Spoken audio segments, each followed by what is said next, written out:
et le bon Dieu, vous tenez une morde d'une belle-mêle.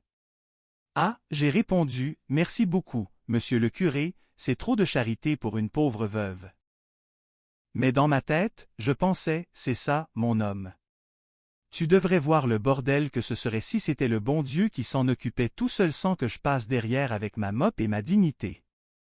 C'était là tout l'esprit de Germaine, un mélange indissociable de piété sincère et de réalisme piquant.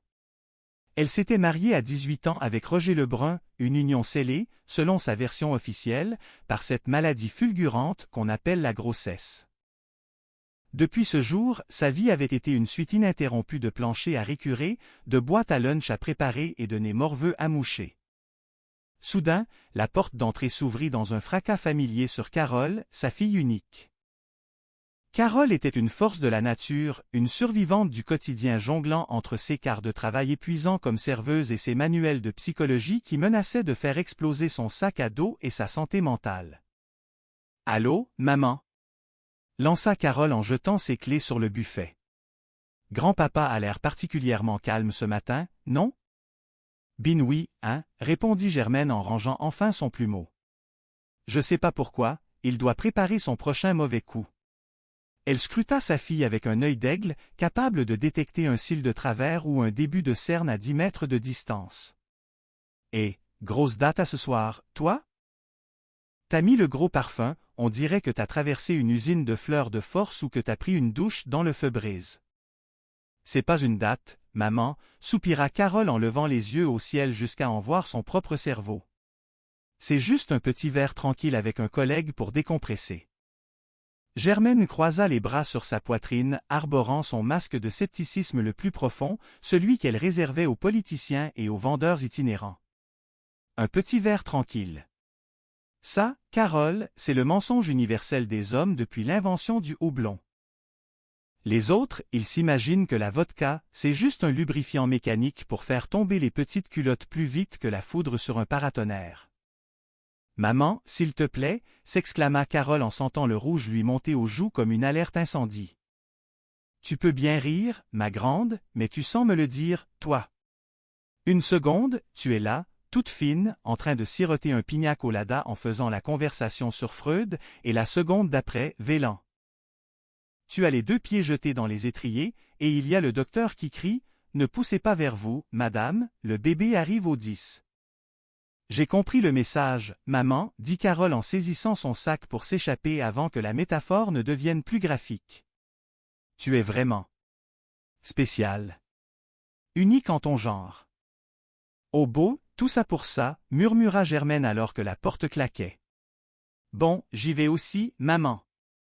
Cria Carole de l'extérieur. Veux-tu un petit café avant de partir, jeune? Proposa Germaine, son instinct de nourricière reprenant le dessus sur sa langue acérée. Mais il était déjà trop tard, Carole était déjà loin, courant vers son destin. Germaine resta un instant immobile, regardant la porte fermée avec un mélange complexe de fierté maternelle et d'inquiétude viscérale. Elle se tournait vers la caméra imaginaire, comme pour prendre à témoin le reste de la planète. Mais je ne suis pas juste une machine à récurer le linoléum, vous savez. Non, non, non. Je tiens aussi un kiosque au marché à Toiteur. Genre des fruits et des légumes, du frais, du beau, du craquant. Ouais. Je pense que ça fait de moi une femme d'affaires, une PDG du navet et de la laitue Boston, si on veut. Elle rigola toute seule en repensant à une cliente de la veille qui l'avait particulièrement irritée par ses manières de duchesse de Westmount. La madame n'arrêtait pas de tâter mes bananes comme si c'était des diamants d'Anvers. Je lui ai dit, ça, madame, c'est une banane, pas une bisoune. Elle ne viendra pas plus grosse ou plus dure parce que vous la tentez avec vos doigts gantés. Achetez-la ou lâchez-lui la peau. Alors qu'elle savourait encore son bon mot, Bruno, son fils, entra dans la cuisine. Il traînait les pieds, l'air d'un homme qui venait de perdre son dernier espoir, son orgueil et son portefeuille dans le même caniveau. « Allô, mon trésor » dit Germaine, sa voix devenant instantanément du miel liquide. « Salut, maman » répondit Bruno d'un ton monocorde, le regard vide. « C'est quoi la promotion cette semaine au kiosque? Des burgers » Germaine sentit son cœur de mère se serrer violemment. Le radar Lebrun était au rouge vif. Pourquoi es-tu triste comme un jour de pluie à Longueuil, mon trésor? Est-ce qu'il y a Winnie debout à sa maman? Tu n'as pas encore des problèmes avec la police, j'espère? Dis-moi que t'as pas encore essayé de vendre des trucs tombés du camion. Ben non, mais... C'est Geneviève, avoua enfin Bruno. Elle a cassé. Pour de bon, cette fois. L'écœurante. Elle est toujours à y aller avec ses grands airs de Sainte-Nitouche, celle-là, s'écria Germaine, se jetant dans l'arène pour défendre son rejeton envers et contre tous. Maman, ce n'est pas une écœurante, protesta faiblement Bruno, les larmes aux yeux. Qu'est-ce que tu as fait? Demanda-t-elle, passant de l'indignation au mode interrogatoire du KGB. Elle ne m'a rien fait, c'est juste que...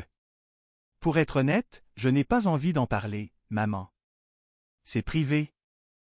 Je comprends, mon grand, dit Germaine en hochant la tête avec une fausse sagesse qui ne trompait personne. Je respecte ton jardin secret. Mais dis-moi quand même.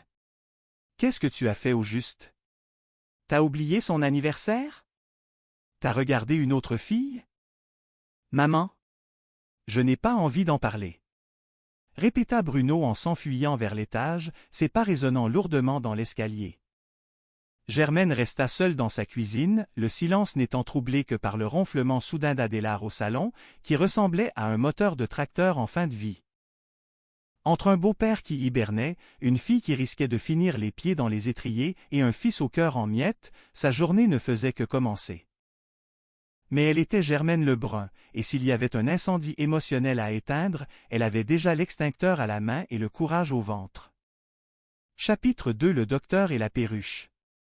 La soirée avançait et le silence inhabituel de la maison commençait à peser sérieusement sur les nerfs de Germaine. Carole était revenue de son escapade, s'installant à la table de la cuisine sous la lumière crue du plafonnier, entourée d'une véritable forteresse de manuels de psychologie. Elle étudiait avec une intensité qui forçait l'admiration secrète de sa mère, même si Germaine ne l'aurait avoué que sous la torture. « Tu sais, Carole, commença Germaine en s'asseyant en face d'elle avec une tasse de thé fumante, tu m'impressionnes. Étudier comme ça après avoir couru après les clients ingrats toute la journée, tu es vraiment persévérante. T'as ça de moi, le côté fonceur, le sang des Lebrun qui bout. » Carole leva les yeux, touchée par cette rare marque de tendresse non dissimulée au milieu de la tempête. « Merci, maman. Ça me touche beaucoup.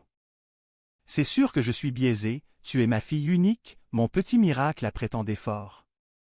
Mais sérieusement, celui qui va avoir la chance de te mettre la grappin dessus, ça va être l'homme le plus chanceux de la province, peut-être même du Canada au complet. » Elle se tourna vers son public imaginaire avec un air de défi, pas pire, hein, pour une veuve qui a dû tout porter sur ses épaules de femme. Pas vrai? Maman, l'important c'est ce qu'il reste à faire, dit Carole en essayant de revenir à ses schémas complexes sur le subconscient et les névroses. Qu'est-ce que je vais faire pour aider Bruno et Geneviève? Ça me chicote le cerveau. Oh, maman, je pense qu'on est mieux de se mêler de nos affaires pour une fois, conseilla sagement Carole. Mais le calme fut de courte durée. Un gémissement rauque et guttural monta du salon. Adélard s'agitait bizarrement dans son fauteuil usé, ses mains noueuses agrippant les accoudoirs comme s'il s'apprêtait à décoller. « Qu'est-ce qu'il y a, grand-papa » demanda Germaine en accourant, son tablier volant derrière elle. « Je me sens pas bien. J'ai comme un poids, là, sur l'estomac. »« Comme si j'avais avalé une enclume » répondit le vieil homme en grimaçant.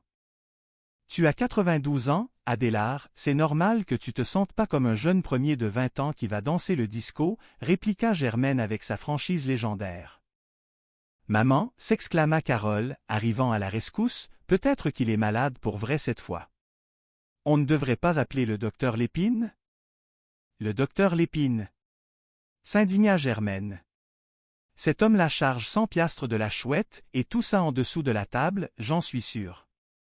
Il revient cher, le grand-père, si on commence à le réparer tous les mois comme une vieille Plymouth. Elle soupira, jetant un regard inquiet au vieillard qui semblait rapetisser dans son fauteuil.